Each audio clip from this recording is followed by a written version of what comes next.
ഇക്ക പിന്നെ ഉമ്മ വരുന്നുണ്ട്. ഉമ്മ, ഇങ്ങക്കിതാ ഫോണ്, നിങ്ങളെ മോനാണ്.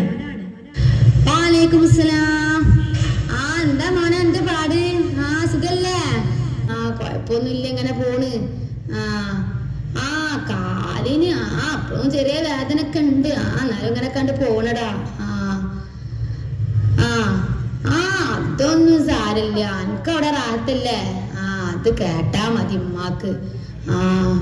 എനിക്ക് ഒരു തേട്ടുള്ളൂ, എന്റെ കുട്ടിന്റെ ഒരു തേട്ട മാത്രമുള്ളൂ ഉമ്മാക്ക്.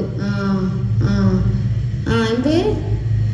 സെമീറ, സെമീറ, സെമീറ. എടാ, ഓള് നിസ്കരിക്കാൻ കജ്ജട്ടിക്കണടാ. ഇജ്ജല്ല പോക്ക് വിളിച്ച് വെച്ചത്. ഇജ്ജിങ്ങനെ മിഞ്ചിനെ വിളിച്ച് ഇങ്ങനെ വിളിക്കാൻ നിക്കണ. എന്താ എത്ര പറയാനുള്ളത്? ഇജ്ജിങ്ങനെ വിളിക്കണ പൈസ ഉണ്ടെങ്കിൽ ഒരു കൂട്ടി വെച്ചോക്ക. മക്കളാവാണ്ട്, ഒരു പേരാവാണ്ട്, ഇതൊന്നും ചിന്തിക്കണ ചേച്ചി.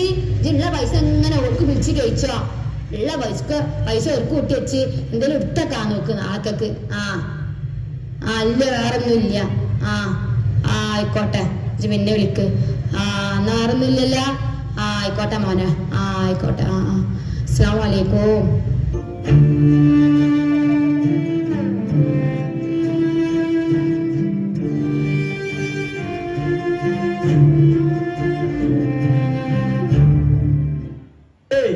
സെമീറാക്ക് ഒരു കത്തുണ്ട്. സെമീറാക്ക, ഈ വിളിക്കുന്നൊന്നും പോരാനിട്ടാ കത്ത്. ഞാൻ കൊടുത്തോണ്ട്. ജാനുവോ, എനിക്ക് മലയാളമൊക്കെ വായിക്കാറുണ്ടല്ലേ? ഇത് പത്രമൊക്കെ വായിക്കുന്നതല്ലേ? ഇതൊന്ന് പൊട്ടിച്ച് വായിച്ചാട്ടിക്കാ. എന്തൊക്കെ പറയണേ? അതൊക്കെ മോശല്ലേ? ഒന്നുമില്ലേലും അവര് നിങ്ങളുടെ മോനും മരുമകളും അല്ലേ? നിങ്ങളും വിവാഹമൊക്കെ കഴിച്ച് മൂപ്പരെ കൂടെ ഇത്രയും കാലം കഴിഞ്ഞതല്ലേ? അതൊക്കെ വളരെ മോശമുള്ളൊരു ഏർപ്പാടാണ്. എടീ, ചാണ്ട് നോക്ക, ഞങ്ങളെ തെക്കേ പറമ്പിലെ മൂച്ചിമ പക്ഷെ തോന മാങ്ങ ഉണ്ടാക്കണില്ലേ? ഓളൊരു കൊത്ത്.